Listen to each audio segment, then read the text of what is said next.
आंबेडकरी समाजातील तरुण मुलाला माझं आव्हान आहे की बाबांनो, तुम्ही फक्त शिक्षण घ्या आणि शिकून पुन्हा तुम्ही संघर्ष करण्यासाठी चांगलं संघटन बांधाल। केवळ आणि केवळ तुम्हाला शिक्षण व्यवस्थित नाही, तुमचं संघटन व्यवस्थित नाही, तुमचं संघर्ष व्यवस्थित नाही, म्हणून 75 वर्ष झाली या देशावर बाबासाहेबांचा संविधानाचा कायदा चालत असून देखील तुम्ही म्हणता काय, तर अजूनही मनोवाद संपलेलाच नाही आहे का नाही बरं आश्चर्य?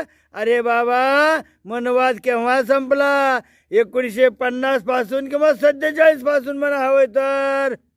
बाबांचा संविधानाचा कायदा इथे लागलेला आहे, म्हणून बाबाच्या कायद्याला अपमानित करू नका आणि पुन्हा म्हणू नका की मनुवाद्यांचं राज्य संपलेलं नाही म्हणून।